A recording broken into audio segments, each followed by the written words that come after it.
Manipur ki ahanba neuro patients ke amatangairaba specialized hospital neuro emergency trauma net multi speciality hospital singjai mathak tongtham likai da handuk chare hospital asna maruina BP stroke brain tumor lambi ki khudong thiba spinal disc prolapse spinal tumor amadi migraine chingba layengli hospital asida neuro ki layeng bar changba afaba makhal ki khusu khulai amadi machine marang kai de lei masina kokal mari lenaba tongan tonba makhal ki anaba sing ningthina layengli lamdam masida neurosurgeon yamna tangariba maramna chingmadi arapa mafumdagi lakpa anabasi neurosurgeon unanaba honabada awaba kya mayongdari masida sunatna matam tintana anaba lainguna maram oraga khudong thiba kya su mayongdari masi punamakdagi kharado orabusu kananaba Dr. Parkinson Singh MCS Neurosurgery AIMS New Delhi na masamaki hospital asida pung kunmari leituna anaba sing layingli hospital asida ataba mamalda laying batanatana OPD general amadi ICU beds operation medicine x-ray amadi lab ka mai lena basnasu ataba mamalda phangalli ngasi magdenshin biro amadi kudong saba singa silobiyo hena ku bamrol di damak hospital asigi telephone number 7005534166 natraga 8974572154 da pau phabirak biyagani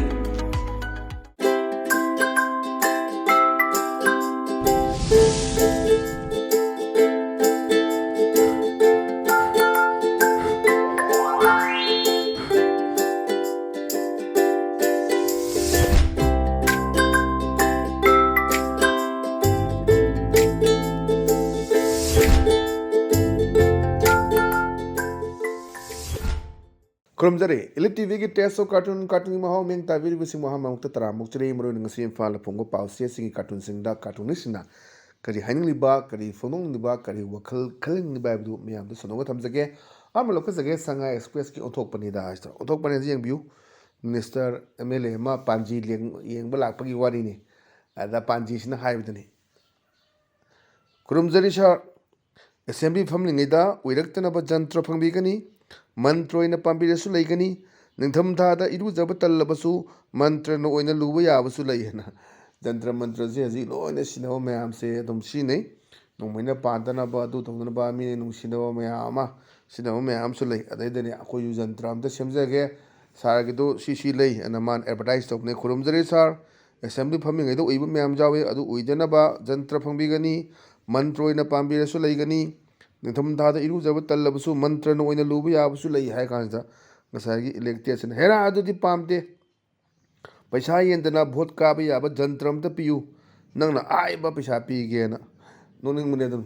paisa yendana khoi vote ka ba yaba paisa di yenda songya ya roi madugi juk hai tare saitya juk tu di karam ga laktu no adu di haiba ngamdre haji leiba kali juk si dadi kali da khudai kangde haine ba mayam gi pai pu gi pawru duni yam phajaba adumba wan tholaiba cartoon thamjage amasina tungda leiba magi chaminresina nga aga yenga leibadune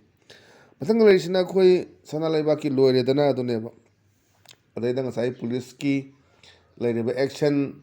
handak se khoi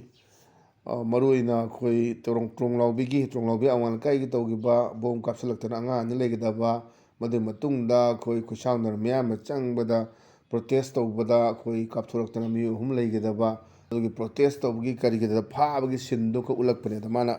phone tawreba kano sida haibani sars da phone tawre mai sars da kari phareba club ki secretary ne adudi ke dawdoi na phare kholle haidune chingna ba da man amasida kume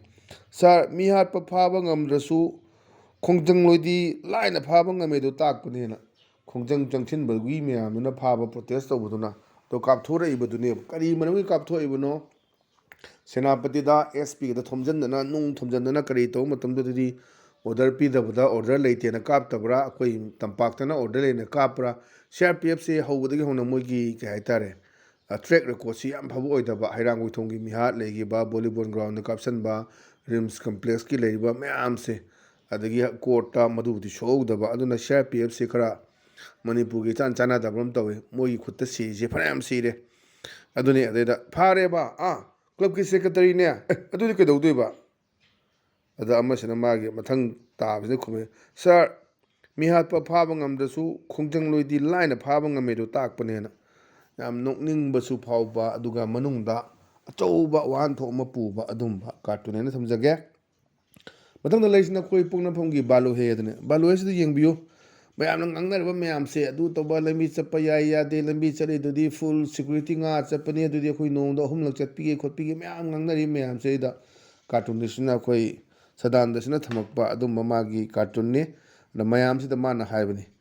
ꯃꯌꯥꯝꯅ ꯂꯝꯕꯤ ꯆꯠꯄ ꯌꯥꯗꯦ ꯑꯗꯨ ꯆꯠꯂꯨꯔꯦ ꯆꯠꯄꯤ ꯌꯥꯗꯦ ꯍꯧꯖꯤꯛ ꯍꯥꯏꯋꯦꯁꯤ ꯍꯧꯖꯤꯛ ꯊꯤꯡꯉꯒ ꯂꯩꯔꯕꯅꯤ ꯀꯌꯥ ꯆꯍꯤ 3 ꯐꯥꯖꯤꯜꯂꯛꯀꯗꯧꯔꯕꯅꯦꯕꯀꯣ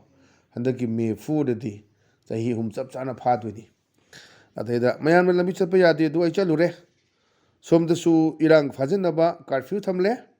ꯅꯦꯠꯁꯨ ꯊꯤꯡꯗꯨꯅ ꯀꯟꯅ ꯍꯣꯠꯅꯔꯤꯅ ꯌꯥꯝ ꯐꯖꯕ ꯃꯥꯅ ꯍꯣꯠꯅꯕꯗꯨꯒꯤ ꯂꯩꯕꯥꯛꯀꯤ ꯃꯀꯣꯛꯇꯨꯅ ꯍꯣꯠꯅꯕꯒꯤ ꯑꯗꯨꯗꯩꯗ ꯃꯥꯅ ꯖꯁ ꯃꯣꯀꯔꯤꯡ ꯇꯧꯔꯒ ꯍꯥꯏꯇꯥꯔꯦ ꯌꯥꯝ ꯃꯅꯨꯡꯗ ꯑꯥꯔꯊ ꯄꯨꯕ ꯋꯥꯍꯟꯊꯣꯛ ꯄꯨꯕ ꯑꯗꯨꯝꯕ ꯀꯥꯔꯇꯨꯟꯅꯤ ꯑꯗꯨꯅꯤ ꯍꯥꯏꯁꯦ ꯃꯌꯥꯝꯅ ꯆꯠꯄ ꯌꯥꯗꯦ ꯑꯗꯨ ꯑꯩ ꯆꯠꯂꯨꯔꯦ ꯁꯤꯅꯤ ꯑꯗꯒꯤ ꯁꯣꯝꯗꯅ ꯏꯔꯥꯡ ꯐꯖꯅꯕ ꯀꯥꯔꯐ꯭ꯌꯨ ꯊꯝꯃꯦ ꯑꯗꯒꯤ ꯁꯣꯝꯗ ꯅꯦꯠꯁꯨ ꯊꯤꯡꯉꯒ ꯀꯟꯅ ꯍꯣꯠꯅꯔꯤ ꯍꯥꯏꯗꯅ ꯃꯥꯅ ꯇꯧꯕ ꯊꯕꯛꯁꯤꯡ ꯑꯗꯨ ꯎꯠꯊꯣꯛꯄ ꯑꯗꯨꯝꯕ ꯌꯥꯝ ꯐꯖꯕ ꯀꯥꯔꯇꯨꯟ ꯊꯝꯖꯒꯦ ꯃꯊꯪꯗ ꯂꯩꯔꯤꯁꯤꯅ ꯑꯩꯈꯣꯏ ꯅꯥꯔꯣꯜ ꯊꯧꯗꯥꯡꯒꯤ ꯍꯋꯥꯗꯣ ꯂꯩꯔꯥꯡꯗꯣ ꯑꯗꯨꯅ ꯍꯋꯥꯗꯣ ꯂꯩꯔꯥꯡꯗꯣ ꯁꯤꯗ ꯃꯣꯏ ꯑꯅꯤ ꯋꯥꯔꯤ ꯁꯥꯟꯅꯔꯦ ꯁꯤꯒꯤ ꯁꯤꯟꯁꯦ ꯑꯗꯨꯝ ꯑꯩꯈꯣꯏ ꯑꯌꯥꯝꯕꯗ ꯌꯥꯎꯔꯒ ꯗꯥꯏꯂꯣꯛꯇꯨꯗ ꯆꯦꯟꯖ ꯇꯧꯕꯅꯤ ꯑꯐꯕ ꯃꯤꯔꯦꯞꯇ ꯚꯣꯠ ꯄꯤꯔꯁꯤꯀꯣ ꯑꯅ ꯍꯥꯏ ꯀꯥꯟꯗ ꯑꯗꯩꯗ ꯑꯗꯨꯗꯤ ꯑꯩꯈꯣꯏ ꯀꯦꯟꯗ꯭ꯔꯒꯤ ꯃꯤꯔꯦꯞꯇ ꯇꯥꯔꯦꯀꯣꯅ ꯌꯥꯝ ꯐꯖꯩ ꯑꯐꯕ ꯃꯤꯔꯦꯞ ꯑꯁꯤ ꯀꯃꯥꯏꯅ ꯇꯧꯒꯗꯒꯦ ꯀꯃꯥꯏꯅ ꯗꯤꯐꯥꯏꯟ ꯇꯧꯒꯗꯒꯦ ꯀꯔꯝꯕ ꯃꯤꯔꯦꯞꯄꯨ ꯑꯩꯈꯣꯏ ꯚꯣꯠ ꯀꯥꯍꯟꯒꯗꯒꯦ ꯍꯥꯏꯕꯁꯦ ꯌꯥꯝꯅ ꯈꯟꯅ ꯅꯩꯅꯕ ꯃꯇꯝ ꯌꯧꯔꯕꯅꯤ ꯖꯦꯟꯖꯤꯒꯤ ꯂꯩꯔꯤꯕ ꯑꯩꯈꯣꯏ ꯅꯦꯄꯥꯜꯗ ꯇꯧꯈꯤꯕ ꯑꯆꯧꯕ ꯑꯍꯣꯡꯕ ꯔꯦꯄꯔ ꯑꯃꯅ ꯑꯩꯈꯣꯏ ꯏꯁꯩ ꯁꯛꯄ ꯔꯦꯞ ꯁꯛꯄ ꯅꯨꯄꯥ ꯑꯃꯅ ꯄ꯭ꯔꯥꯏꯝ ꯃꯤꯅꯤꯁꯇꯔ ꯑꯣꯏꯕ ꯑꯃꯔꯣꯝꯗꯅ ꯑꯩꯈꯣꯏ DJ ꯗꯤꯛꯁ ꯖꯣꯀꯤ ꯑꯣꯏꯕ ꯅꯨꯄꯥ ꯑꯃꯅ ꯍꯣꯝ ꯃꯤꯅꯤꯁꯇꯔ ꯑꯣꯏꯕꯒꯩ ꯍꯣꯏ ꯃꯆꯥ ꯃꯆꯥꯗꯤ ꯂꯣꯏꯅ ꯀ꯭ꯋꯥꯂꯤꯐꯥꯏ ꯑꯣꯏꯕ ꯉꯥꯛꯇꯅꯤ ꯑꯗꯨꯅ ꯍꯧꯖꯤꯛ ꯇꯧꯔꯤꯁꯤꯡꯁꯤ ꯄ꯭ꯔꯥꯏꯚꯦꯠ ꯁ꯭ꯀꯨꯜꯉꯩ ꯂꯣꯏꯅ ꯊꯤꯡꯖꯤꯜꯂꯒ ꯁꯔꯀꯥꯔꯒꯤ ꯁ꯭ꯀꯨꯜꯗ ꯃꯤꯅꯤꯁꯇꯔꯒꯤ ꯃꯆꯥ ꯑꯣꯏꯒꯤꯌꯨ ꯀꯔꯤ ꯃꯆꯥ ꯑꯣꯏꯒꯤꯌꯨ ꯂꯣꯏ ꯇꯝꯒꯗꯕꯅꯤ ꯍꯥꯏꯔꯛꯄꯒꯤ ꯑꯗꯩ ꯀ꯭ꯂꯥꯁ 5 ꯐꯥꯎꯕ ꯑꯩꯈꯣꯏ ꯑꯦꯛꯖꯥꯝ ꯇꯧꯔꯣꯏ ꯀꯥꯏꯅ ꯍꯥꯏꯔꯛꯄ ꯌꯥꯝꯅ ꯐꯖꯕ ꯑꯁꯨꯝꯕ ꯑꯗꯒꯤ VIP ꯀꯜꯆꯔ ꯂꯩꯔꯣꯏ ꯉꯥꯛꯇꯅ ꯁꯦꯟꯗꯅ ꯑꯗꯒꯤ ꯇ꯭ꯔꯥꯐꯤꯛꯇ ꯑꯄꯟꯕ ꯄꯤꯔꯣꯏ ꯔꯦꯠ ꯂꯥꯏꯠꯇ VIPꯁꯨ ꯑꯗꯨꯝ ꯂꯦꯞꯀꯗꯕꯅꯤ ꯍꯥꯏꯕ ꯁꯨꯝꯕꯁꯦ ꯌꯥꯝ ꯐꯕ ꯄꯣꯠꯅꯤ ꯑꯩꯈꯣꯏꯒꯤꯗꯤ ꯁꯤꯗꯩꯗꯤ ꯌꯦꯡꯉꯣ VIPꯗꯨ ꯂꯝꯕꯤ ꯆꯠꯂꯤꯉꯩꯗ ꯉꯥꯏꯔꯦ ꯄꯨꯂꯤꯁꯁꯨ ꯉꯥꯏꯔꯦ ꯍꯨꯏꯆꯦꯟꯁꯦ ꯋꯦꯠ ꯈꯣꯡꯉꯒ ꯁꯤꯗꯩꯗ ꯂꯤꯆꯩꯗꯨꯅ ꯁꯦ ꯀꯟꯕ ꯑꯗꯒꯤ ꯍꯟꯗꯣꯛꯑꯅ ꯇꯧꯕ ꯄꯨꯂꯤꯁ ꯒꯥꯔꯤ ꯆꯠꯂꯁꯨ ꯉꯥꯏꯔꯦ ꯑꯗꯒꯤ MLA ꯃꯤꯅꯤꯁꯇꯔ ꯃꯌꯥꯝ ꯆꯠꯄꯁꯨ ꯉꯥꯏꯔꯦ ꯆꯨꯝꯅ ꯊꯧꯕ ꯑꯗꯨꯝ ꯆꯜꯂꯤꯕꯣꯅꯤ ꯑꯗꯨꯗꯩꯗ ꯑꯃꯨꯛ ꯈꯣꯡꯖꯤꯜꯂꯛꯀꯅꯤ ꯑꯗꯩ ꯆꯩ ꯄꯥꯏꯕ ꯅꯨꯄꯥꯗꯨꯅ ꯑꯃꯨꯛ ꯇꯧꯅꯤ ꯅꯣꯡꯃꯩ ꯄꯥꯏꯕꯗꯨꯅ ꯖꯤꯞꯁꯤ ꯃꯅꯤꯡꯗꯒꯤ ꯑꯃꯨꯛ ꯃꯈꯨꯠ ꯍꯥꯏꯗꯅ ꯑꯉꯛꯄꯅꯤ ꯑꯗꯨꯅ ꯁꯨꯝꯕ ꯀꯜꯆꯔꯁꯤ ꯈꯔ ꯍꯣꯡꯗꯣꯛꯄ ꯃꯊꯧ ꯇꯥꯏ ꯑꯗꯨꯅ ꯃꯗꯨꯒꯤ ꯑꯑꯣꯟꯕ ꯁꯣꯏꯗꯅ ꯂꯥꯛꯀꯅꯤ ꯃꯌꯥꯝ ꯍꯧꯖꯤꯛ ꯏꯟꯗꯤꯌꯥꯒꯤ ꯑꯣꯏꯅꯁꯨꯅꯤ ꯂꯩꯔꯤꯕ ꯃꯌꯥꯝꯁꯤꯡꯁꯤ ꯑꯩꯈꯣꯏꯒꯤ ꯔꯥꯖꯅꯤꯇꯤ ꯋꯥꯂꯥꯅꯦꯅ ꯇꯧꯕꯁꯤꯡꯒꯤ ꯆꯍꯤ ꯂꯤꯔꯕ ꯀꯣꯛꯇꯣ ꯅꯍꯥ ꯑꯣꯏꯕ ꯌꯪ ꯑꯦꯅꯔꯖꯦꯇꯤꯛ ꯑꯣꯏꯕ ꯀꯥꯡꯕꯨꯁꯤꯡꯁꯦ ꯁꯤꯗ ꯄꯤꯕꯅ ꯇꯉꯥꯏ ꯐꯗꯕ ꯂꯩꯕꯅꯤ ꯃꯁꯤ ꯌꯥꯝ ꯐꯖꯕ ꯑꯗꯨꯝꯕ ꯋꯥꯍꯟꯊꯣꯛ ꯂꯩꯕ ꯀꯥꯔꯇꯨꯟ ꯑꯅ ꯊꯝꯖꯒꯦ ꯃꯊꯪꯗ ꯂꯩꯔꯤꯁꯤꯅ ꯑꯩꯈꯣꯏ ꯄꯤꯄꯜꯁ ꯀ꯭ꯔꯣꯅꯤꯀꯜꯒꯤ ꯃꯣꯠꯂꯤ ꯃꯟꯗꯦꯅ ꯃꯣꯠꯂꯤ ꯃꯟꯗꯦꯁꯤꯗ ꯌꯦꯡꯕꯤꯌꯨ ꯑꯩꯈꯣꯏꯒꯤ ꯇꯤ ꯁ꯭ꯇꯣꯛ ꯑꯣꯏꯅ ꯄꯤ ꯁ꯭ꯇꯣꯛ ꯅꯠꯇꯕ T stock to bring piece ꯑꯅ ꯅꯣꯡꯃꯩꯗꯣ ꯄꯥꯏꯔꯒ ꯑꯥꯗ ꯇꯦꯕꯜꯗ ꯌꯨꯡꯈꯠꯂ ꯂꯩꯔꯦ ꯑꯗꯨꯒ ꯁꯥꯟꯇꯤꯒꯤ ꯋꯥꯔꯤ ꯁꯥꯟꯅꯅꯦꯅ ꯑꯗ ꯀꯃꯥꯏꯅ ꯇꯧꯕꯅꯣ ꯁꯤꯅꯦ ꯍꯥꯏꯅꯔꯤꯁꯤꯡꯁꯦ ꯑꯗꯨꯒꯤ ꯄꯣꯠꯇꯨꯗ ꯌꯥꯝꯅ ꯐꯖꯕ ꯁꯤꯁꯨ ꯋꯥꯍꯟꯊꯣꯛ ꯂꯩꯕ ꯀꯥꯔꯇꯨꯟꯅꯤ ꯑꯩꯈꯣꯏ ꯋꯥꯔꯤ ꯁꯥꯟꯅꯔꯨꯕꯗꯨ ꯅꯣꯡꯃꯩ ꯊꯝꯃꯒ ꯋꯥꯔꯤ ꯁꯥꯟꯅꯕꯗꯤ ꯌꯥꯔꯣꯏ ꯅꯣꯡꯃꯩ ꯌꯥꯎꯗꯅ ꯌꯥꯝꯅ ꯐꯖꯅ ꯋꯥꯔꯤ ꯁꯥꯟꯅꯒꯗꯕ ꯄꯣꯠꯇꯨꯅꯤ ꯃꯗꯨꯒꯤ ꯄꯣꯠꯇꯨ ꯎꯕ ꯑꯩꯈꯣꯏꯅ ꯋꯥꯔꯤ ꯁꯥꯟꯅꯔꯤꯁꯤ ꯐꯣꯇꯣꯒ꯭ꯔꯥꯐꯔꯒ ꯃꯅꯤꯡꯒ ꯂꯩꯔꯦ ꯑꯗꯨ ꯅꯣꯡꯃꯩ ꯄꯥꯏꯔꯒ ꯂꯣꯏ ꯂꯩꯔꯦ ꯐꯣꯇꯣꯒ꯭ꯔꯥꯐꯔꯒ ꯅꯠꯇꯦ ꯅꯣꯡꯃꯩ ꯄꯥꯏꯔꯒ ꯉꯥꯛꯑꯒꯁꯦ ꯃꯣꯏꯗ ꯁꯥꯟꯅꯔꯤꯕꯁꯦ ꯇꯤ ꯁ꯭ꯇꯣꯛ ꯍꯥꯏꯁꯤꯅꯦꯕ ꯇꯨ ꯕ꯭ꯔꯤꯡ ꯄꯤꯁ ꯑꯅ ꯃꯥꯜꯍꯟꯕꯤꯒꯤ ꯑꯗꯨꯅ ꯉꯁꯤꯒꯤꯗꯤ ꯑꯗꯨꯝꯕ ꯂꯤꯠ ꯇꯤꯚꯤꯒꯤ ꯇꯦꯁ ꯑꯣꯐ ꯀꯥꯔꯇꯨꯟꯒꯤ ꯃꯍꯥꯎ ꯃꯇꯥꯡ ꯑꯁꯤ ꯂꯣꯏꯁꯤꯟꯖꯔꯦ ꯃꯤꯠꯌꯦꯡ ꯇꯥꯕꯤꯔꯤꯕꯁꯤꯡꯕꯨ ꯑꯃꯨꯛ ꯍꯟꯅ ꯈꯨꯔꯨꯝꯖꯕ ꯂꯣꯏꯅꯅ ꯀꯥꯏꯅꯅꯕ ꯌꯥꯊꯪ ꯅꯤꯖꯔꯤ ꯄꯤꯅꯕꯤꯔꯁꯤ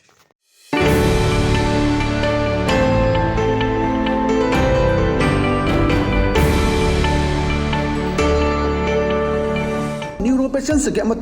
specialise hospital neuro emergency trauma नेट मल्टी स्पेशलिटी हॉस्पिटल सिंगजोई मथक टोंगथाम लिकाई दा हांदुकचरे हॉस्पिटल असना मरुइना बीपी स्ट्रोक ब्रेन ट्यूमर लम्बी की खुदोंथिबा spinal disc prolapse spinal tumour अमदी माइग्रेन चिंगबा लायंगली हॉस्पिटल असदा न्यूरो की लायंग चंगबा अफब मखल की खुसु खुलाई अमदी मेशिन मरांग कायदे लई मसिना कोक मरी लेनबा तोंगान तोंबा मखल की अनाबसिंग निंगथिना लायंगली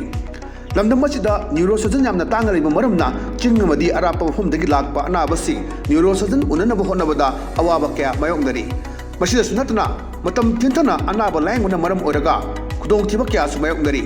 मसी पुनमक्तगी खरदो ओरबसु कन्ननबा doctor Parkinson Singh MCS neuro surgery AIIMS New Delhi ना मसामकी हॉस्पिटल असिदा पुंग कुनमरी लेदुना ꯑꯅꯥꯕꯁꯤꯡ ꯂꯥꯌꯦꯡꯂꯤ ꯍꯣꯁꯄꯤꯇꯥꯜ ꯑꯁꯤꯗ ꯑꯇꯥꯕ ꯃꯃꯜꯗ ꯂꯥꯌꯦꯡꯕꯇ ꯅꯠꯇꯅ OPD ꯖꯦꯅꯔꯦꯜ ꯑꯃꯗꯤ ICU bed operation medicine X-ray ꯑꯃꯗꯤ ꯂꯦꯕꯀ ꯃꯔꯤ ꯂꯩꯅꯕꯁꯤꯡꯗꯁꯨ ꯑꯇꯥꯕ ꯃꯃꯜꯗ ꯐꯪꯍꯜꯂꯤ ꯉꯁꯤꯃꯛ ꯂꯦꯡꯁꯤꯟꯕꯤꯔꯛꯑꯣ ꯑꯃꯗꯤ ꯈꯨꯗꯣꯡꯆꯥꯕꯁꯤꯡ ꯑꯁꯤ ꯂꯧꯕꯤꯌꯨ ꯍꯦꯟꯅ ꯑꯀꯨꯞꯄ ꯃꯔꯣꯜꯒꯤꯗꯃꯛ ꯍꯣꯁꯄꯤꯇꯥꯜ ꯑꯁꯤꯒꯤ ꯇꯦꯂꯤꯐꯣꯟ ꯅꯝꯕꯔ 7005534166 ꯅꯠꯇ꯭ꯔꯒ 8974572154 ꯗ ꯄꯥꯎ ꯐꯥꯎꯕꯤꯔꯛꯄ ꯌꯥꯒꯅꯤ